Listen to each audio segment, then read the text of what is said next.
Hey guys, in this video, I'm going to show you some of the best techniques for setting in Volleyball Legends. If you haven't seen me on the leaderboards already, I'm theneumanncraft, also known as Frozen, one of the top setters in the game.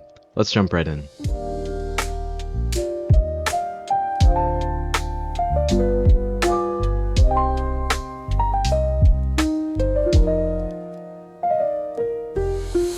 Alright, before we dive into the actual setting, I'll quickly talk about the styles and abilities. I'll be using It's Cat's tier list format, so shout out to him. I'll break down which styles are the best for setting and why, so you can make sure you're giving yourself the best chance to win your ranked matches. Let's get into it. I think this won't be a surprise to many, but Timeskip Kageyama is by far the best setter. The speed of his sets allow your spikers to capitalize off of openings like no other, and during his sets, the ball creeps upwards, allowing the spike to be delayed.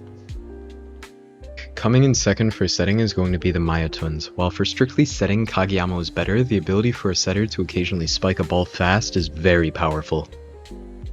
Coming in third for setting is going to be Kageyama. Personally, I feel that the Maya twins does everything Kageyama does, but also includes some strong offense. Ogawa comes below Kageyama as a result of his drop in speed. Sakafura has lots of speed yet has no serve, which is typically one of the strongest points in a setter.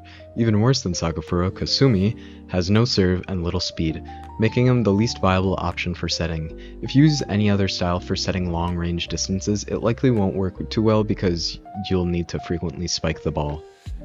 For abilities, in my opinion, Shield Breaker is the best option for setters. In most cases for 3v3 and 2v2, it guarantees a point when used. Curve Spike is another powerful ability for setters, specifically within their serves. Additionally, it can be utilized in conjunction with Boom Jump to make some pretty crazy clips. The rest of the abilities, to put it bluntly, are pretty average and don't come in useful too frequently for a setter. Redirection Jump, in my opinion, is limited to only serves as setters spike slow. Steel Block is a decent defensive move, but hard to utilize properly and frequently. Zero Gravity Set is more useful when there are more players on your team to fake a spike, but I believe it's outclassed by other abilities, especially in modes like 2v2 and 3v3. Moonball has a cool, unique niche to be used in conjunction with Boom Jump, allowing for an easy backline spike, but it requires the use of two abilities to be useful, which is negative. The abilities that I listed in E tier, such as Rolling Thunder, are quite bad and rarely have use in ranked situations for setter. I'll be building up in detail and difficulty for setting as we go through the video, but I'll start basic. One common thing I see setters do, which sometimes becomes an obstacle later for them, is only being able to set in one direction, such as only being able to set left or only being able to set right. Focus on my keybinds. Hold forward or the W key while looking around before you set. The ball will go in the direction where you look. In my opinion, this is more useful than setting with the W, A, S, and D keys, as you can set to all the angles instead of just one of the four directions. Another thing that I frequently see setters messing up on is setting the ball too high. With high sets, the spiker cannot pre-jump to spike the ball. To avoid high sets, delay your set. Typically, I wait until the ball reaches my character. I'll go more into detail later in the video, but the time used for the delay can be used to think whether or not you want to spike as the setter. We'll transition into the types of setting now, starting with basic sets. Basic sets are the easiest sets to do. If you're using Timeskip Kageyama, have your teammate pre-jump the set in order to hit the ball fast.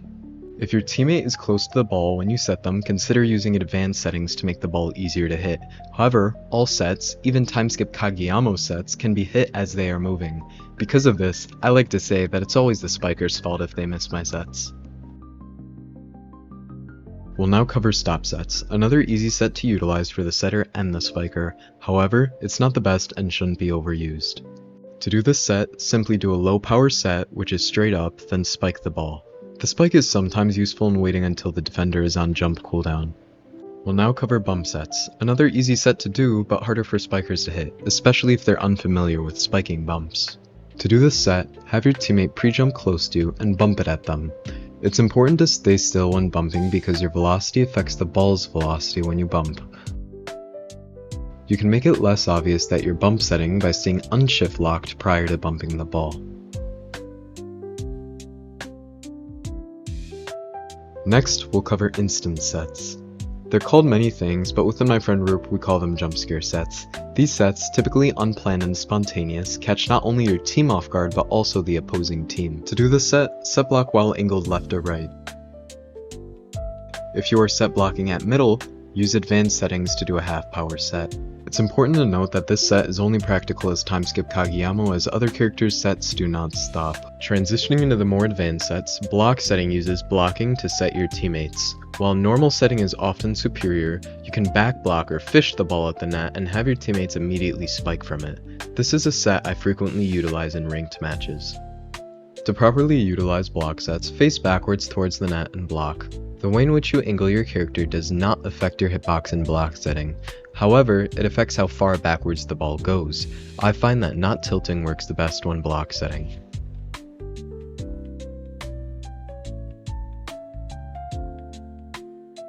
Going into my favorite set, glide sets are in my opinion the most useful type of set in 3v3 and 4v4. These sets require practice for both the setter and the spiker to be useful.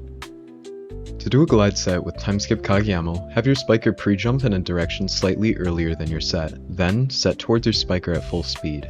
If you and your spiker time it correctly, your spiker will be able to hit the ball at any point of the glide, from beginning to end. One thing that I personally like to do is what I call gliding sets. Run up to the ball and mid-air do a gliding set. For some reason, I find it's more effective than normal glides. Setters like normal Kageyama and the Maya twins are better at setting for glides, as the spiker does not need a pre-jump as early. Additionally, it's easier to glide perfectly with the ball. You can also use advanced settings with these characters to delay the glide to confuse the opposing team. When far back, I like to glide towards the antennas, as gliding straight left and straight right from a far distance gives the opposing team ample time to receive the spike.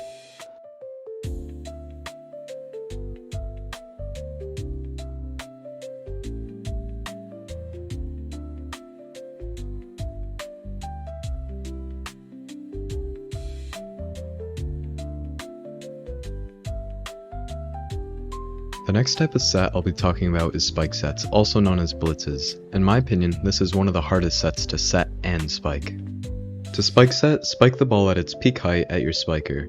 The set is only practical at long distances. Personally, I don't spike set unless it is out of my timeskip Kageyama setting range, as it is a riskier set. Something pretty unknown is that as you increase in spiking power, your angle for spike setting reduces, so keep that in mind when playing the Maya twins. In my opinion, you should only spike set as the setter.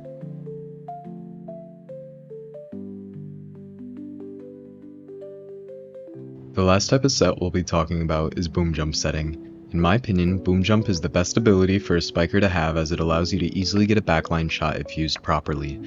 If you set properly, you can ensure that your spiker gets a point every time.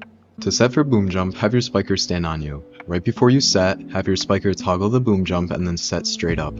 Ideally, this goes over the opposing team's blocks.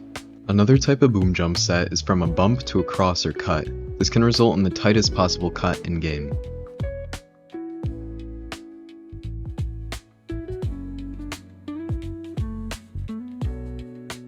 Now that we covered most of the types of sets, I'll briefly give some tips where I see setters messing up, specifically with receiving the ball.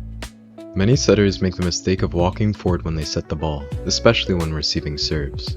Additionally, setting altogether puts the ball close to the net, making it back blockable to be fished. If you're using set to receive, you should put as little forward movement on the ball as possible, moving left or right when receiving.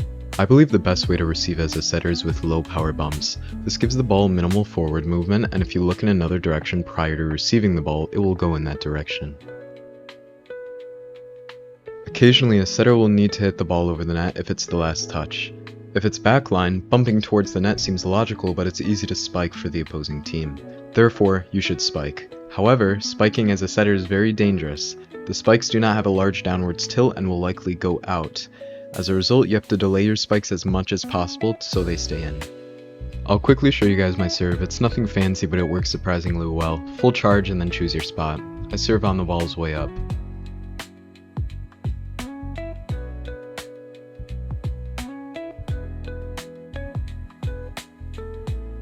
Lastly, we'll talk about how to spike or ape as a setter. As I delay my sets, I have ample time to decide whether or not I should spike the ball. It's quite simple. If there is someone there, I do not spike the ball. If there isn't someone there, I spike the ball. Sometimes there may be an open cross or cut to hit which is unguarded despite there being blockers in front of me. Typically, I'm a little apey, so I still go for them.